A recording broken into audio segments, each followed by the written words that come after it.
आइए प्रार्थना के साथ इस सभा को हम शुरू करते हैं। प्रभु यीशु मसीह के नाम से प्रभु हम धन्यवाद करते, तारीफ करते, सारे आदर और महिमा आपको देते हैं। प्रभु महान और दयालु है। हमें प्रभु आप शक्ति सामर्थ्य दे। परमपिता परमेश्वर, प्रभु यीशु मसीह, पवित्र आत्मा, सारे आदर महिमा आपको देते हैं। यीशु के नाम से आमीन।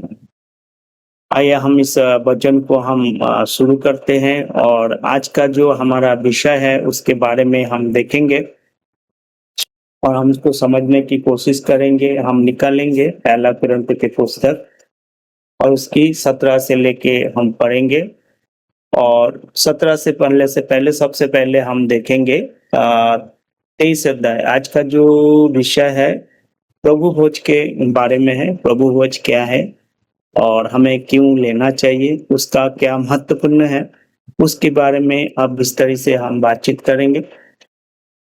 तो सबसे पहले हम पढ़ेंगे पहला कुरिन्थियों की पुस्तक उसकी 11 अध्याय 23 आयत से। क्योंकि ये बात मुझे प्रभु में पहुंची और मैंने तुम्हें भी पहुंचा दी कि प्रभु यीशु ने जिस रात तक पकड़ाया गया रोटी ली और धन्यवाद करके उसे तोड़ी और कहा, ये मेरे देह है जो तुम्हारे लिए है, मेरे स्मरण के लिए यही किया करो। तो प्रभु यीशु मसीह जिस रात पकड़ा गया रोटी तोड़ा और पौल इस बात को यहाँ पर जोर दे रहा है, जैसे मुझे पहुंची है मैंने आपको ऐसे ही पहुंचाया। ये बहुत महत्वपूर्ण है। ये जो विषय है डायरेक्टली परमिशन ने प्रभु ने पौलुस को दिया। मैं क्यों ऐसे कह रहा हूँ? क्योंकि प्रभु पौलुस जो कुछ भी यहाँ पर बात कर रहा है वो किसी प्रेरित से उसने सीखा नहीं या किसी प्रेरित से उसको मिला नहीं है। परमेश्वर ने जो कुछ भी उसको बताया वही बात यहाँ पर पौलुस बात कर रहा है। अगर किसी पौलुस ने कोई चेलों से सीखा होता तो बात यहाँ पर नहीं बताता। तो इसके लिए एक उदाहरण में आप देख सकते हैं गलतियों की पत्री उसकी पहली अध्याय उसकी 11 से जब हम पढ़ते हैं यहाँ पर क्लियर कहते हैं पौलुस कि कैसे पौलुस को परमेश्वर की वचन मिला है। फिर तो मैं आपके लिए पढ़ता हूँ।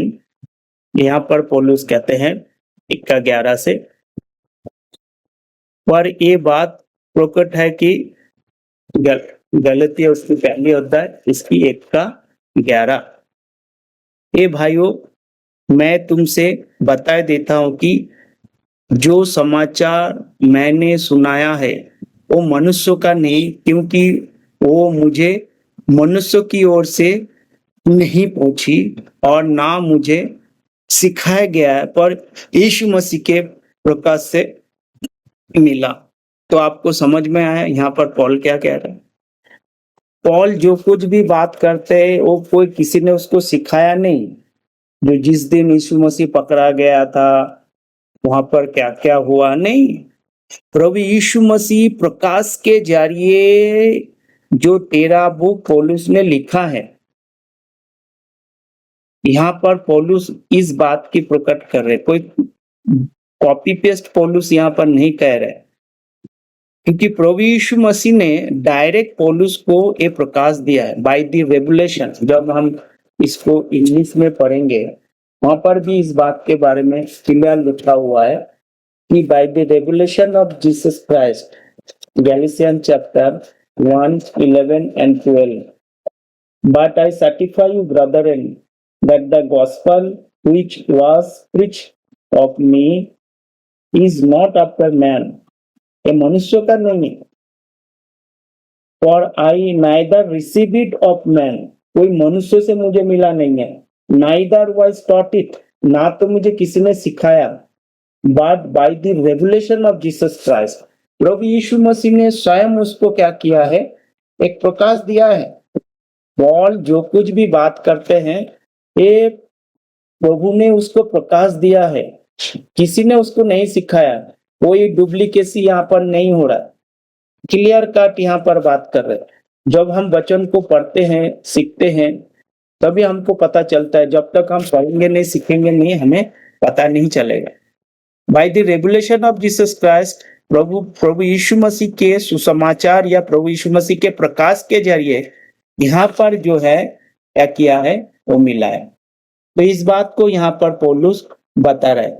तो फिर से हम चलेंगे तो आपको समझ में आया होगा। यहाँ पर पौलुस कोई कॉपी पेस्ट नहीं कर रहे हैं। कहाँ से सीखा? किसी ने नहीं सीखा, प्रभु यीशु मसीह ने स्वयं उसको ये वचन दिया है और वो वचन पौलुस हमारे साथ बता रहा है। प्रियो, जो मत्ती, मार्कुस, लूका, योना में जो मत्ती का 26 में है, 26 से 29, मार्कुस उसका 14 का 22 से 25, लूका उसका 22 का 14 से 20, जो वहां पर पकड़ा गया, जो वहां पे डिस्कशन हो रहा है, आपको सिमिलर लग रहा होगा, पर ये सिमिलर नहीं है। बहुत ही महत्वपूर्ण विषय है, आपको इसको समझना जरूरी है। जब इसको आप समझ जाओगे, आपको सब समझ में आ जाएगा पौलुस यहाँ पर किस रीति से कैसे बात कर रहे हैं, समझ में आया होगा। फिर से मैं आपको बताना चाहूंगा, पहला कोरिन्थियों की पुस्तक उसकी 11 अध्याय उसकी 23 और 24 आयत, भय और भक्ति के साथ इस वचन को समझना, क्योंकि ये प्रभु भोज के बारे में कह रहा है, ठीक है ना। क्योंकि ये बात मुझे प्रभु से पहुंची है। किसने पहुंची है? Paul is giving testimony that whatever I received, it is directly received from Jesus Christ. प्रभु से पहुंची है। Point need to be clear, आपको समझना चाहिए, प्रभु से पहुंची है।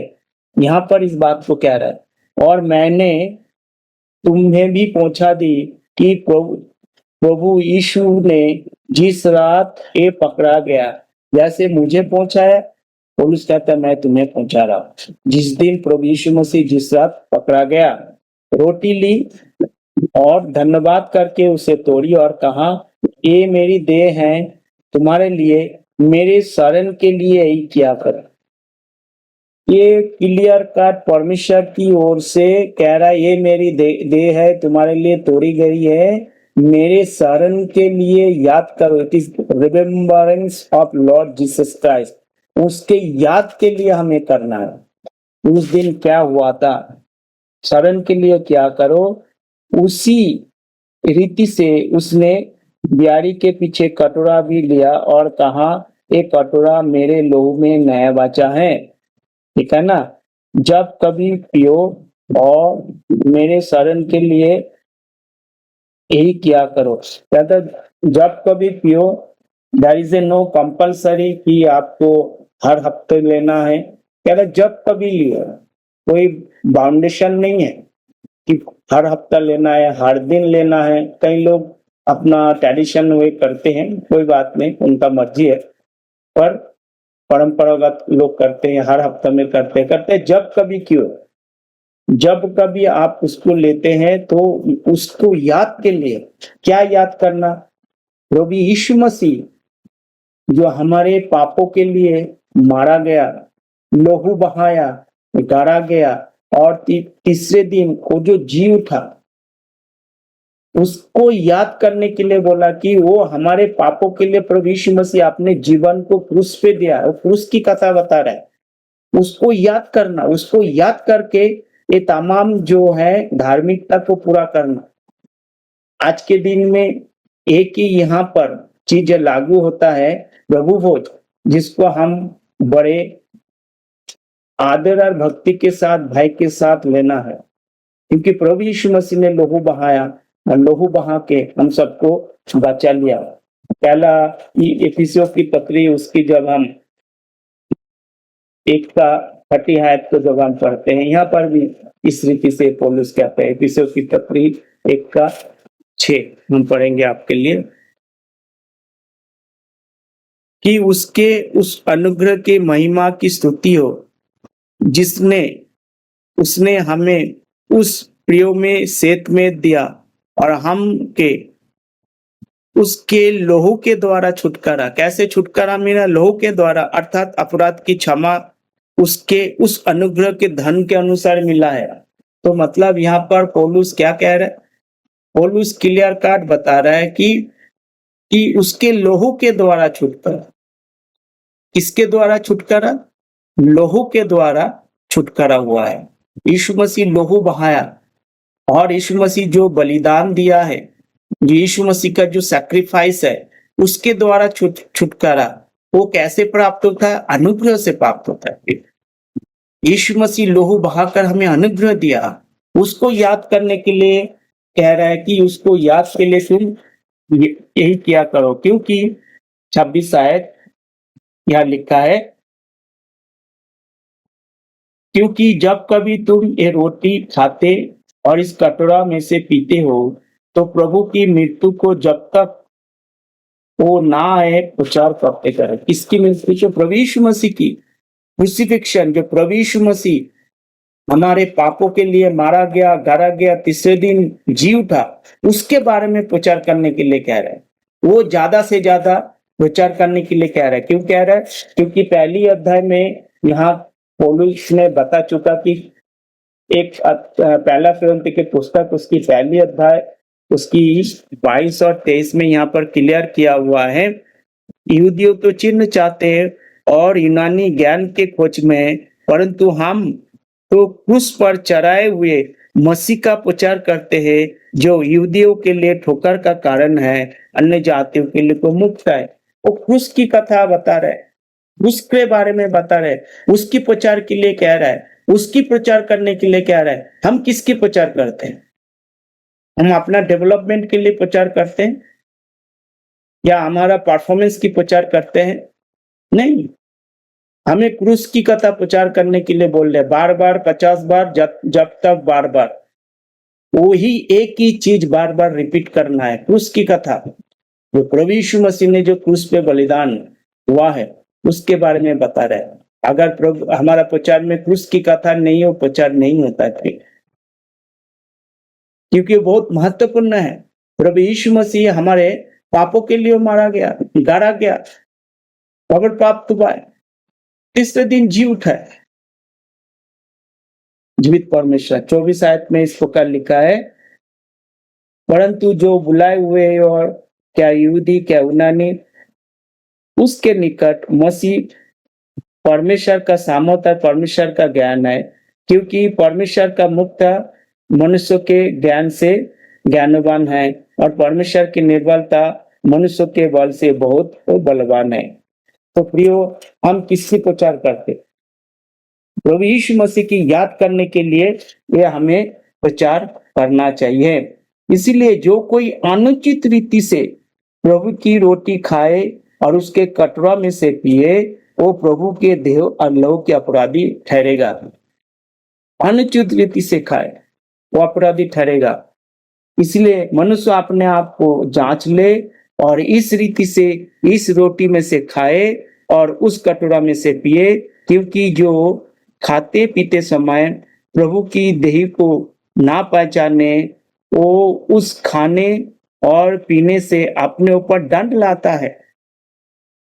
जिस पर्पस से प्रभु ने बोला, जिस उद्देश्य के साथ प्रभु ने बोला कि क्यों आपको करना है, प्रभु यीशु मसीह को याद करने के लिए, अगर हम खाते पीते समय प्रभु की इस पवित्र बलिदान को याद नहीं करते तो मतलब उसका उद्देश्य पूरा नहीं होता। जिस उद्देश्य के साथ प्रभु यीशु मसीह अपने जीवन को क्रूस पे दिया है, उसका कोई महत्व नहीं बनता। इसीलिए पौलुस कहता है कि जब तुम खाते पीते अनुचित रीति से होना नहीं चाहिए, उचित रीति से होना चाहिए, क्योंकि यहाँ पर करंथियों की कलीसिया में बहुत सारे प्रॉब्लम हो रहा है इस बातों में। इसीलिए पौलुस इस बात को यहाँ पर बता रहा है। इसी कारण तुम में से बहुत निर्बल है और क्या है, रोगी है, और बहुत से सो भी गए हैं। यदि हम अपने आप को जांचते तो दंड ना पाते, परंतु प्रभु हमें दंड देकर हमारी ताड़ना करता है, इसलिए कि हम संसार को साथ दोषी न ठहरे। इसलिए हे भाइयों, जब प्रभु खाने के लिए इकट्ठे होते हो तो एक दूसरे के लिए ठहरा करो। यदि कोई भूखा है तो अपने घर में खा ले, जिसके तुम्हारा इकट्ठा होना दंड का कारण ना हो। शेष बातों को मैं आकर ठीक करूंगा। तो यहाँ पर प्रभु के वचन क्लियर कट लिखा हुआ है। क्या प्रॉब्लम क्या चल रहा है, इस समस्या का समाधान क्या है? क्यों यहाँ पर जो ये लोग खाते पीते रहते, क्या लिटरली लोग क्या रोटी चावल दाल सब्जी सब खा रहे थे क्या? क्या लिटरली लोग क्या पी रहे थे क्या? सचमुच कोई पी रहा था कि यहाँ पर? तो ऐसे बातों को समझना है तो थोड़ा सा हमें आगे से पढ़ना है, तब जाके आपको समझ में आता है। 17 से आप पढ़ते, परंतु ये आज्ञा लेते हुए मैं सराहना तुम्हारे नहीं सराहना इसलिए कि तुम इकट्ठे होने से भलाई नहीं परंतु हानि होती है। क्या कह रहे हैं? जब तुम इकट्ठे हो तो एक दूसरे के लिए ठहरा करो। यहाँ कहते हैं कि तुम इकट्ठे होने से भलाई नहीं कर रहे, कुछ वहां पर हानि की बात करते हो, टोटली डिस्ट्रक्शन की बात करते हो। कोई हानि यहाँ पर हानि कर दे तो तुम लोग परमेश्वर के नाम की बढ़ाई इकट्ठे करने के लिए नहीं, प्रभु यीशु मसीह के नाम को ऊंचा करने के लिए नहीं, प्रभु यीशु मसीह ने जब लहू बहाया उसके बारे में नहीं, बट तुम उस वचन के अलग जाके उल्टा जाके काम कर रहे हो। इस विषय में यहाँ पर पौलुस इस बात को बता रहे हैं। इसको आपको समझने की जरूरी है। यहाँ पर चल क्या रहा है, इस बात को हमें समझना है कि तुम भलाई के नहीं, तुम्हें क्या भलाई कर रहे हो, तुम क्या गड़बड़ वहां पर अनिश्चित रीति से सारे काम को कर रहे हो, उचित रीति से नहीं कर रहे हो। अगर उचित रीति से करता होगा पौलुस यहाँ पर वार्निंग नहीं देता, आदेश नहीं देता, चेतावनी नहीं देता। यहाँ पर पौलुस चेतावनी दे रहा है कि परंतु ये आज्ञा देते हुए मैं तुम्हें नहीं सराहता इसलिए कि तुम्हारे इकट्ठे होने से भलाई नहीं परंतु हानि होती है। क्योंकि पहले मैं ये सुनता हूं कि जब तुम कलीसिया में इकट्ठे होते हो तो तुम में से फूट होती है। अरे कलीसिया में शांति के लिए लोग जाते, वहां पर क्या है, फूट होती है। और मैं इस पर कुछ विश्वास भी करता हूं, क्योंकि दलबंदी भी तुम में अवश्य होगी, इसलिए कि जो लोग तुम्हें खड़े हैं वो प्रकट हो जाए। और जब तुम जो एक जगह में इकट्ठे होते हो तो ये प्रभु भोज खाने के लिए नहीं, क्योंकि खाने का समय एक दूसरे पहले अपने भोज खा लेता है और इस प्रकार कहीं तो भूखा रहता है, कोई मतवाला हो जाता है। यहाँ पर क्या कर रहे, दोज रिच पीपुल, रिच गाय जो धनवान है वो क्या करते हैं, अपने खा रहा है पी रहा है, वहां पर प्रभु भोज के नाम से इकट्ठा हो रहा है और किसी के लिए इंतजार नहीं कर रहा है। जो पहले आते हैं वो खा पी के एकदम अपना काम को तमाम कर देते हैं। यहाँ पर इस बात को यहाँ पर कहा गया है, क्योंकि खाने के समय एक दूसरे के पहले अपना भोज खा लेता है। इस प्रकार कोई भूखा रहता है, कोई मतवाला हो जाता है। क्या खाने पीने के लिए तुम्हारे घर नहीं, या परमेश्वर की कलीसिया को तुम तुच्छ जानते हो और जिसके पास नहीं है उन्हें लज्जित करते हो?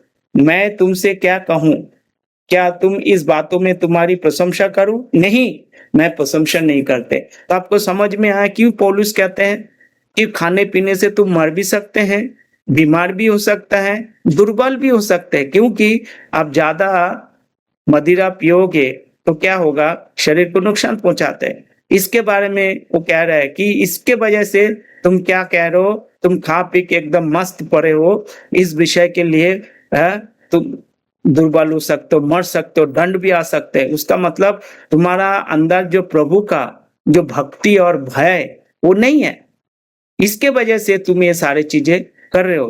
तो क्योंकि जब हम प्रभु यीशु मसीह पे विश्वास करते हैं, विश्वास करने से हमें क्या होता है, आपको उद्धार मिलते, सेत में मिलता है। एपिसोड की पत्री उसकी 1 का 6 आयत को दोबारा मैं पढ़ता हूँ आपको। देखो, आपको कुछ उसके लिए करना नहीं होता है कि प्रभु का अनुग्रह हमें सेत में मिलता है। आप विश्वास करने से आपको उद्धार मिलता है, ठीक है ना। और कुछ करने की जरूरत नहीं है, कर्म कांड करने की आपको जरूरत नहीं है, पानी की बपतिस्मा लेने की आपको जरूरत नहीं है। लोग सिखा रहे हैं पर कोई प्रमाण दे नहीं पा रहा है, कोई प्रमाण नहीं दे पाता है, वो क्या होता है, अप्रमाणित होता है कि उसके उस अनुग्रह के महिमा की स्तुति हो जिससे उसने हमें उस प्रियो में सेत में दिया। कि क्या दिया? मुफ्त में दिया है, फ्री में दिया है। क्या दिया है? हमको उसके लहू के द्वारा छुटकारा अर्थात अपराधों की क्षमा, क्योंकि उसके अनुग्रह के धन के अनुसार मिलता है। Is the rich in grace, उसके अनुग्रह के धन के अनुसार मिलता है और उसके लहू के बहाने से, लहू के द्वारा उस पर विश्वास करने से मिलता है। उसके लिए आपको कुछ तमाशा करने की जरूरत नहीं, कोई परफॉर्मेंस की रिक्वायर नहीं है। कोई आके कुछ बोले ये करो वो करो ऐसा करो तैसा करो, कुछ नहीं, आप विश्वास करो। फर्स्ट कम फर्स्ट, पहली बात ये होता है, विश्वास करने से परमेश्वर आपको उद्धार करते हैं। और जो उद्धार पा जाते हैं उनके लिए दंड की आज्ञा नहीं है। जिसको समझ में नहीं है, जो अनुचित रीति से काम करते हैं, वो मर भी सकता है, दूर भी हो सकता है, दंड भी पा सकते हैं। दंड कहाँ पा सकते हैं? धरती में भी पा सकते हैं। या destroying the laws and order, आप उस कामों को, उस योजना को, उस व्यवस्था को आप क्या कर रहे हैं? तोड़ रहे हैं। शांति के बजाय से अशांति बना रहे हैं। दंड आ सकता है आपके जीवन में, धरती में भी आ सकता है, आगे भी आ सकता है। इसीलिए पौलुस कहते हैं अनुचित काम मत करना कलीसिया के अंदर। कलीसिया वहां पर तुम्हारा खाने पीने के लिए नहीं है। जब तुम इकट्ठे हो तो परमेश्वर की स्तुति, प्रशंसा, महिमा करने के लिए, उसके नाम की जय जयकार करने के लिए, उसके बलिदान को याद करने के लिए परमेश्वर कह रहा है, उसको करने के लिए बोल रहा है। उल्टा जाके तुम क्या कर रहे हो? खा रहे पी रहे हो और पूरे कलीसिया को क्या कर रहे हो? तकलीफ दे रहे हो, परेशानी कर रहे हो। तो तुम्हारा यहाँ प्रशंसा करने के लिए नहीं आया, पौलुस कहता है। ठीक है ना? क्योंकि परमेश्वर ने हमें क्या किया? बचा लिया। जब गलातियों की पत्री उसकी 3 अध्याय पढ़ते हैं, और पवित्र शास्त्र ने पहले से ही ये जानकर 3:8 कि परमेश्वर अन्य जातियों को विश्वास से धर्मी ठहराए, पहले से अब्राहम के सुसमाचार सुना कि कैसे धर्मी ठहराए? विश्वास से। The moment you place your faith, instant you receive the salvation. Moment to believe, जब आप विश्वास करते, भरोसा करते हैं, परमेश्वर आपको क्या करते हैं? आपको उद्धार करते हैं। आपको कोई तिक्रम करने की जरूरत नहीं है। कौन क्या बोल रहा है, नहीं बोल रहा है, वो बोलने दीजिए, उसको करने दीजिए। आपको क्या करना है? आपको विश्वास करना है प्रभु यीशु मसीह, और कुछ नहीं करना है। विश्वास करने से होता है। ठीक है ना? 9 आयत, इसलिए जो विश्वास करने वाले हैं तो विश्वास से अब्राहम के साथ आशीष पाते हैं। इसलिए जितने लोग व्यवस्था के कामों पर भरोसा रखता है वो सब श्राप के अधीन है, क्योंकि लिखा है, जो कि व्यवस्था के पुस्तक को लिखी हुई बातों के करने में स्थिर नहीं, वो सब श्रापित है। तो ये सारे कैसे होता है प्रियो? विश्वास से होता है। आपको कुछ तिक्रम करने की जरूरत नहीं है। और तुम में से जितने मसीह का बपतिस्मा लिया है, 27, उन्होंने मसीह को पहन लिया है। यीशु मसीह को, जो आत्मिक रीति से बपतिस्मा लेता है उसके बारे में बात कर रहा है। पहन लिया है। अब ना कोई यहूदी और ना कोई यूनानी, ना कोई दास, ना कोई स्वतंत्र, ना कोई नर, ना कोई नारी, क्योंकि तुम मसीह यीशु में एक हो। और यदि मसीह यीशु में हो तो अब्राहम की वंश और प्रतिज्ञा के अनुसार वारिस दो। गॉड हैज गिवन, आपको गारंटी दे रहा है। आपके ऊपर दंड की आज्ञा नहीं है जो अनुचित रीति से काम करता है, जो परमेश्वर की भवन को और परमेश्वर के भोज को आपने दूसरे रीति से लेते हैं, जो उचित नहीं है, ऐसे करते हैं, उनके लिए बात कर रहे हैं। पर आप परमेश्वर के संत हो, आप विश्वास किया प्रभु पर, विश्वास करने से परमेश्वर आपको उद्धार देते हैं। इसके लिए आपको कुछ नहीं करने वाले हैं, आपको कुछ करने की जरूरत नहीं है। पहला कोरिन्थियों की पुस्तक उसकी 3 अध्याय को हम पढ़ते हैं। 3 अध्याय 13 से पढ़ेंगे। पहला कोरिन्थियों की पुस्तक उसकी 3 अध्याय उसकी 13 से। परमेश्वर ने आपके लिए सब कुछ कर दिया प्रियो, सब कुछ कर दिया। आपको कुछ करने की जरूरत नहीं है। 3:13 से,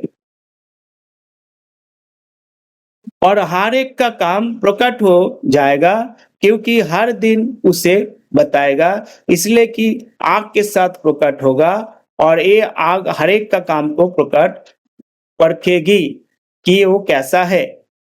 जिसका काम उस पर बना हुआ है स्थिर रहेगा, वो मजदूरी पाएगा।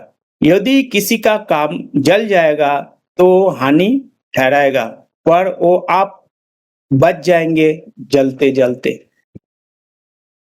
क्योंकि क्या कह रहे हैं यहाँ पर 10 से पढ़ेंगे, परमेश्वर के इस अनुग्रह के अनुसार जो मुझे दिया गया है, मैं बुद्धिमान राजमिस्त्री के समान नींव डाली और दूसरा उस पर रद्दा रखता है, परंतु हर एक मनुष्य चौकस रहे कि वो उस पर कैसे रद्दा रखता है, क्योंकि उस नींव को छोड़ जो पड़ी है और वो यीशु मसीह है, कोई दूसरी नींव नहीं डाल सकता।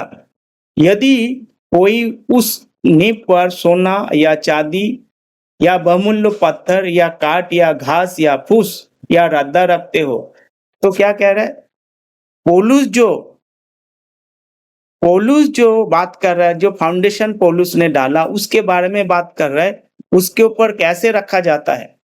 सोना चांदी और घास और लकड़ी और जो कुछ भी यहाँ पर बताया गया वो सारे के सारे जल जाएगा, पर तुम जलते जलते क्या करोगे, बच जाओगे, ठीक है ना। पर इस धरती में जब कोई हम गुनाह करते, हमारा देश के विरुद्ध, हमारा समाज के विरुद्ध दंड मिलता है, और जो कलीसिया के विरुद्ध काम करते हैं दंड मिलता है, बीमार पड़ते हैं लोग और विभिन्न प्रकार की तकलीफ परेशानी मुसीबत में घिर जाती, इसलिए बहुत सारे लोग बीमार है, तकलीफ है। तो इस बातों को पौलुस यहाँ पर कह रहा है कि तुम ऐसे मत करो। कलीसिया को, प्रभु यीशु मसीह को याद के लिए तुम ये क्या करो। जब हम याद के लिए हम करते हैं तो परमेश्वर हमें आशीष देते हैं, हमारा उद्धार हो चुका है प्रियो, हम स्वर्गीय स्थान में बैठे हुए, हम उस रिवार्ड को पाने के लिए हमें उस काम को करना है, सुसमाचार की काम को करना है, ठीक है ना। मैं किसी से बात कर रहा था 2 दिन पहले, तो उन्होंने क्या कहने लगे कि जो है गलातियों की पत्री जो है 49 और 45 43 में लिखा हुआ है, और जो मत्ती मार्क लूक जॉन पतरस दूसरा वो जो 60 में लिखा हुआ है, मैं मानता हूँ हुआ होगा, तो जो भी हुआ होगा, तो बाद में पतरस जो अन्य जाति के पास प्रचार किया, तो पौलुस और पतरस सब एक जैसे प्रचार कर रहे हैं। मैंने बोला ऐसा नहीं है। अगर ऐसी बात है तो बाइबल का पहला पुस्तक कौन है? बाइबल का पहला पुस्तक है आयुब है। और क्या सचमुच बाइबल का पहला पुस्तक आयुब है? पहला पुस्तक उत्पत्ति की पुस्तक, वो परमेश्वर ने ऐसे बिछाया है। नया नियम में क्या पहला पुस्तक है? मार्क है। परमेश्वर ने ऐसे बिछा हुआ है, ऐसे रखा हुआ है, टाइमलाइन है। प्रभु ने होली स्पिरिट में लिखा हुआ है, होली स्पिरिट है, बाइबल परमेश्वर की वचन है, पवित्र आत्मा है, वो वचन हमसे बात करते हैं, 2 धारी तलवार है। आप कुछ भी बोल के, कुछ भी ट्रांसलेशन करके आप निकल नहीं जा सकते। कुछ भी बात करते हुए आप जो कुछ भी बात करते उसके तथ्य के साथ, प्रमाण के साथ आपको दिखाना पड़ेगा आप क्या बात कर रहे हो, सारे प्रमाण देना होता है प्रियो। इसलिए आपको बड़े होशियारी के साथ समझना पड़ेगा आप किस रीति से प्रभु यीशु मसीह के साथ चलते हो। थोड़ा समय हम धरती में हैं, कब रैप्चर हो जाएगा हमें पता नहीं है, पर कोई भी अनुचित रीति से हम काम ना करें, उचित रीति से करें, उचित रीति से चले, उसी उचित रीति से परमेश्वर के नाम को। यू आर सेव्ड, आप बच गए हैं, परमेश्वर ने आपको बचा लिया। परमेश्वर अन्य जातियों के लिए, हमारे लिए रास्ता खोला है। अगर आप 13 पुस्तक की पौलुस को जो है निकाल दो, 53 पुस्तक है, उसमें आपको केवल और केवल इजराइल दिखेगा और कुछ नहीं दिखेगा। आप खुद उसको पढ़िए, 13 पुस्तक को एक हाथ में दबा के रखिए और बाकी 53 को पढ़ लीजिए, आपको वही मिलेगा, फिर वही दिखाई देगा। सारे के सारे इजराइल के बारे में बात करता है, इब्रानी इजराइल के बारे में बात करता है। पहला पत्रस दूसरा पत्रस इजराइल के लिए बात करते हैं, याकूब इजराइल के लिए बात करता है। पहला योना, दूसरा योना, तीसरा योना, जूड, प्रकाशित वाक्य, ये सारे के सारे इजराइल के लिए बात करते हैं। इवन आप और एक चीज मैं आपको बताना चाहूंगा मूसा के बारे में, उसका बॉडी का क्या हुआ। आपने 53 जो बुक है मत्ती से लेके और प्रेरितों के काम पे आपको नहीं मिलता है, और उत्पत्ति से लेके प्रेरितों के काम में आपको नहीं मिलता है। पौलुस के 13 पुस्तक में आपको नहीं मिलता है। कौन सा मिलता है? 65 बुक में मिलता है। आखिरी पुस्तक से पहला पुस्तक झूठ में मिलता है। तो परमेश्वर ने ऐसे ही रीति से थोड़ा इधर, थोड़ा इधर, थोड़ा एक समय नहीं दिया है। तो ऐसे तर्क मत लेके आओ जिससे सबको परेशान हो जाए कि ये 40 एडी 46 में लिखा है पौलुस और जो है पतरस एक ही सेम प्रचार कर रहे थे। ऐसा नहीं है। कुछ समय के लिए पतरस अन्य जाति के पास गया, पर वहां एक डिसीजन लिया गया है। पौलुस अपने लोगों के प्रचार करेंगे और पतरस अपने लोगों को प्रचार करेंगे। क्यों एक डिसीजन 15 अध्याय ले लिया गया था। जब हम किसी से बाइबल के बारे में बात करते हैं, थोड़ा हमें होशियारी से बात करना है, समझाना है। बाकी चीजों की तरह नहीं है कुछ भी हम बोल के निकल जाए। ये परमेश्वर की वचन है। ज्यादा आपको परेशान पहुंचा देगा, आपको तकलीफ। दो धारी तलवार है प्रियो, इसीलिए हमें सोच समझ के बात करना है। इसीलिए जो कुछ भी हम काम करते उचित रीति से करें। पता नहीं तो पता करे हम जो कुछ भी बोल रहा है सही कह रहे हैं या कुछ भी बोल के निकल जाओ। प्रियो, हम कितना भी परफॉर्मेंस करें, हम उद्धार को कमा नहीं सकते अगर प्रभु नहीं देता है। हमारा उद्धार विश्वास से होता है। रोमियो उसकी 6:14 को जब हम पढ़ते हैं तो लिखा हुआ यहाँ पर, प्रियो आप कैसे विश्वास करते हैं, आप उसको समझने की कोशिश करिए। आपका विश्वास किसके आधार पर है? कर्म के आधार पर होना नहीं चाहिए प्रियो। कर्म से नहीं होता है कोई काम, विश्वास से होता है प्रियो। जिस घड़ी जिस समय आप विश्वास करते हैं उसी घड़ी उसी समय परमेश्वर आपके लिए काम करते हैं, आपको आशीर्वाद देते हैं, आपको उन्नति देते हैं। 6:14 अब तुम पर पाप की प्रभुता नहीं होगी क्योंकि तुम व्यवस्था के अधीन में नहीं परंतु अनुग्रह के अधीन में हो। यू आर सील्ड, आप सील्ड हो चुके हो प्रिय। पाप की प्रभुता नहीं होगी, आप अनुग्रह के अधीन में। प्रभु ने अनुग्रह दिया है प्रिय। यू डिसाइड, आपको निर्णय लेना आपको क्या करना है। प्रभु ने आपको अनुग्रह दिया, बचा लिया, इसीलिए हमें कैसे चलना चाहिए, कैसे बोलना चाहिए। एफिसियों रोमियोस की 6:3, क्या तुम नहीं जानते कि हम सब जिन्होंने मसीह यीशु का बपतिस्मा लिया, उसके मृत्यु का बपतिस्मा लिया, अंत उस मृत्यु का बपतिस्मा पाने से हम उसके साथ गाड़े गए, ताकि जैसे मसीह पिता के महिमा के द्वारा मरे हुए में से जिलाया गया, ऐसे ही हम भी नए जीवन की सी चाल चले। We are the new creature, एक नया सृष्टि है। प्रभु ने हमें एक नया सृष्टि करके बनाया है। इसलिए उचित रीति से चलना, उचित रीति से प्रभु को याद करना, उचित रीति से प्रभु का वचन और प्रभु भोज में शामिल होना, ताकि कोई भी हम अनुचित रीति से कोई काम ना करें। मेरा उम्मीद है आप सबको समझ में आया होगा। सबको जय मसीह की। God bless you, take care.